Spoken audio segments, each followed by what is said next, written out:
Donc, on nous demande de calculer une énergie potentielle de pesanteur d'une masse d'eau. Donc, pour ça, on nous donne une altitude et on nous donne un volume d'eau. Donc, dans les données, on peut voir qu'on va avoir la masse volumique de l'eau. Donc, je rappelle, première chose, puisqu'on nous demande de calculer une énergie potentielle de pesanteur, on a la formule de l'énergie potentielle de pesanteur vue dans la partie 5, page 107, qui est égale à M fois G fois Z. Donc l'énergie potentielle de pesanteur en joules, la masse kg, G, l'accélération de la pesanteur qui vaut 9,8, 9,81 si on est un petit peu plus précis, newton par kilogramme ou 9,8 mètres par seconde au carré, et Z, l'altitude en mètres. Donc on va avoir une petite précision sur cette formule, justement, qu'on va pouvoir voir à la question 3 de cet exercice.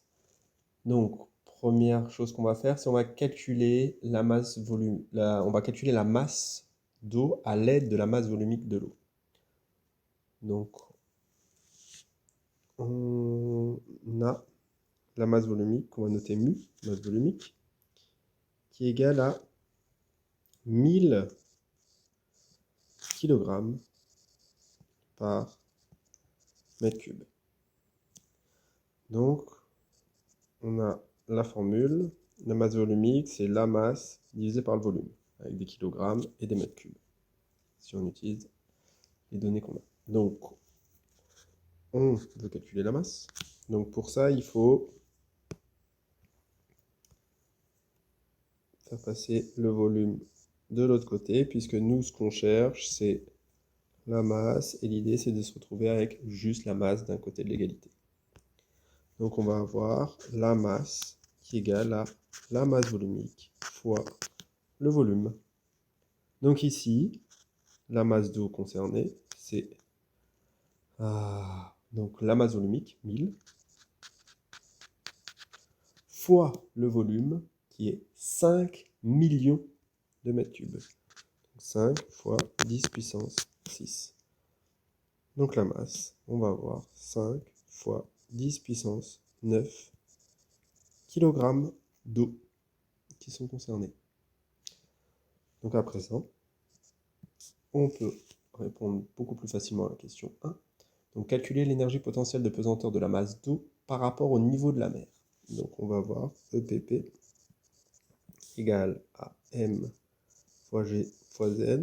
Donc ici, 5 fois 10 puissance 9 fois 9,8 fois 1500 mètres.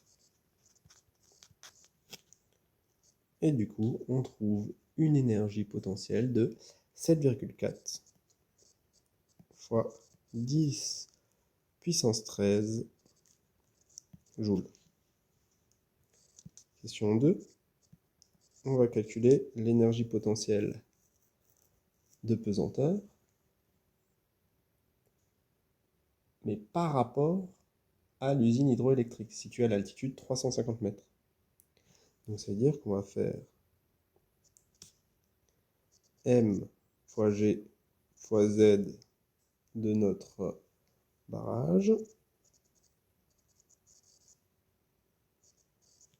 moins l'altitude, le repère qu'on va prendre, qui est de l'usine hydroélectrique.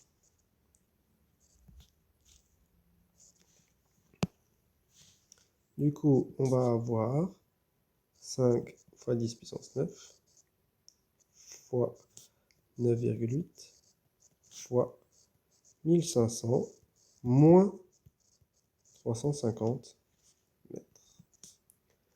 Et du coup, on va trouver 5,6 fois 10 puissance 13 joules.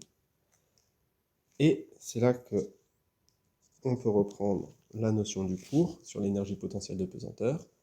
En fait, que peut-on en déduire? On voit que l'énergie potentielle de pesanteur n'est pas la même dans la question 1 et dans la question 2. Donc en fait, on voit bien que quand on définit notre énergie potentielle de pesanteur, qui est égale à M fois G fois z. On a alors en fait notre z qui dépend vraiment de l'origine de l'axe, puisqu'on peut très bien définir un premier axe Z1 avec une origine ici. On pourrait très bien définir un autre axe avec cette fois-ci notre origine, donc un Z2 avec notre origine ici. Donc l'énergie potentielle de pesanteur dépend vraiment de l'endroit où on va placer notre origine et du coup à quel endroit on va placer notre Z égale à 0.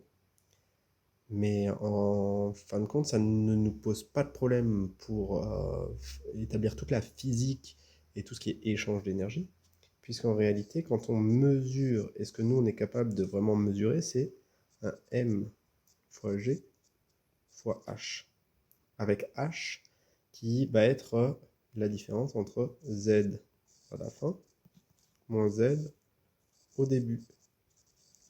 Parce que ce qui nous intéresse en physique, c'est la différence entre notre état au début et notre état à la fin. Donc c'est vraiment la variation d'énergie et du coup l'échange d'énergie qu'on va pouvoir avoir qui va nous intéresser.